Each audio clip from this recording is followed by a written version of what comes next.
اللہ حفاظت فرمائے، اللہ حفاظت فرمائے۔ ابتدا میں میری تھوڑی سی وہ بات عرض کی تھی، وہ یہ کہ جب کسی جگہ کے مسلمان نماز پڑھ سکتے ہوں، رکاوٹ کوئی نہ ہو، پھر بھی نہ پڑھے۔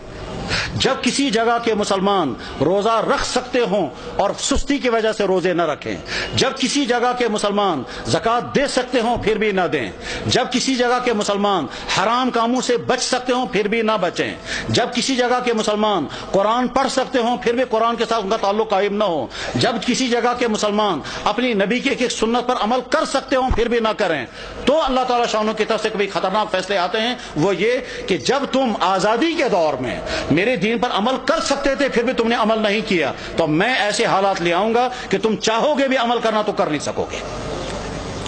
اس کی مثال نمبر 1 اندلس کی میں نے پیش کر دی تھی کہ اندلس میں 800 سال تک مسلمانوں کی حکومت رہی، اور بعد میں جب خرابیاں شروع ہو گئی تو وہ حالات آ گئے کہ اگر وہ قرآن پڑھنا چاہے تو نہیں پڑھ سکتے تھے، اپنی عورتوں کی عصمتیں بچانا چاہیں تو نہیں بچا سکتے تھے، بلکہ کیا ان کی تو جان بھی باقی نہیں رہی، اور وہاں کے مسلمان یا تو مارے گئے یا عیسائی بن گئے یا وہاں سے فرار ہو گئے، اور اس طرح سے 800 سال کا مسلم ملک جو اذانوں سے آباد تھا وہ 800 سال کا مسلم ملک کفرستان بن گیا۔ بخارا اور سمرقند یہ وہ علاقہ تھا جہاں امام بخاری، امام مسلم، ابو اللیث سمرقندی جیسا انسان، وہ علاقہ کے جہاں امام صاحب ہدایہ علامہ برہان الدین مرغینانی رحمہ اللہ تعالی جس علاقے میں تھے کہ جس مسجد میں بیٹھ کر کے انہوں نے ہدایہ کتاب لکھی،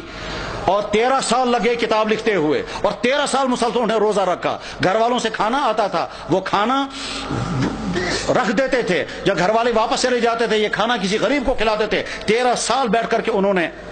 کتاب ہدایہ نام کی کتاب لکھی تھی جو حدیث اور عقلی علوم کا مجموعہ ہے۔ علامہ انور شاہ صاحب کہا کرتے تھے، فرماتے تھے میں ہر کتاب کا جواب لکھ سکتا ہوں لیکن چند کتابوں کا جواب مجھ سے نہیں لکھا جا سکتا ہے، ان میں سے ایک کتاب ہدایہ بھی ہے۔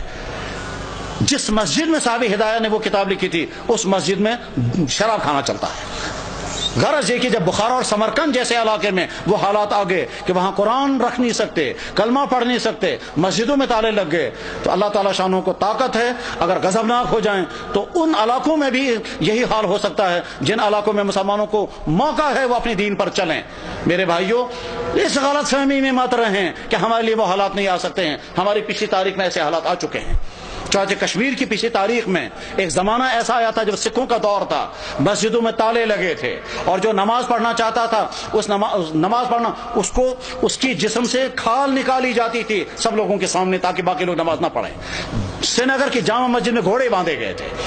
تمام مسجدیں مسمار کر دی گئی تھی، اس وقت لوگ نماز پڑھنا نہیں پڑھ سکتے تھے، یہ اذانیں بین ہو گئی تھی۔ جب کسی جگہ کے مسلمان اپنے دین کی ناقدری کرنے لگتے ہیں تو ایسے حالات آ سکتے ہیں، اور اس کی مثال اس بات کی مثال نہیں کہ مسلمانوں نے ناقدری کی، وہ تو ظلم ہے، لیکن مثال ہمارے سامنے ہے برما کے حالات، جہاں کی مسجدیں ختم، جہاں کے مدرسے ختم، جہاں کی داڑھیوں کے ایک بال کر کے نوچتے ہیں، جہاں علماء کو کھڑا کر کر کے اور سوئیاں مار مار کر کے ان کو شہید کرتے ہیں، جہاں ایک ایک مسلمان خاتون کے ساتھ 20 30 بلکہ 100 آدمی بدکاریاں کرتے ہیں اور کھلے عام کرتے ہیں، جہاں مسلمان عورتوں کو کھڑا کر کے آگ لگا کر جلا دیتے ہیں، جہاں مسلمان عورتوں کی گودوں کے اندر ان کے بچوں کو ذبح کر دیتے ہیں، اور ساری دنیا کے مسلمان دیکھ رہے ہیں مگر کوئی کچھ نہیں کر سکتا۔ جب ان مظلوم مسلمانوں کے لیے کوئی آواز نہیں اٹھا رہا ہے تو آپ بے فکر یہ مت رہیں ہمارے ساتھ اگر کبھی ایسا ہوا تو ساری دنیا کے مسلمان سرگرم ہو جائیں گے۔ آج کا مسلمان بے حس ہو چکا ہے، آج کا مسلمان دنیا کے حکمران، ان کے بیوروکریٹ، ان کے تمام ہائی اقتدار طبقے وہ اپنی عیاشوں میں ڈوبے ہوئے ہیں، کسی سے کوئی امید نہیں ہے۔ اپنے دین پر جمنے کا فیصلہ کر کے اٹھیں،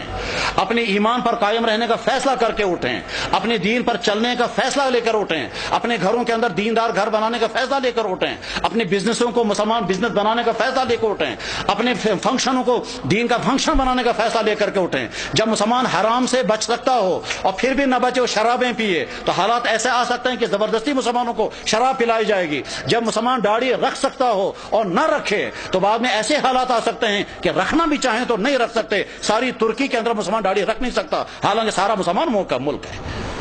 ایسے حالات آ سکتے ہیں، اس لیے اپنے دین کے ساتھ وفاداری کا فیصلہ کرو، ورنہ تو ایسا ہو سکتا ہے کہ اللہ جب تم میرے دین کے ساتھ وفاداری نہیں کرو گے تو میں تم پر ایسے حالات لا سکتا ہوں کہ تم چاہو گے بھی میرے دین پر عمل کرنا تو کر نہیں سکو گے۔ اللہ جل شانہ اس برے انجام سے ہم سب کی حفاظت فرمائے، ہمارے اکابرین کی حفاظت ہو، مدارس کی، مساجد کی، دین کے و دینی اداروں کی، دین کے کام کرنے والوں کی اور دین پہ جننے والوں کی مدد فرمائے۔ وآخر دعوانا ان الحمد للہ رب العالمین برحمتک یا ارحم الراحمین، آمین۔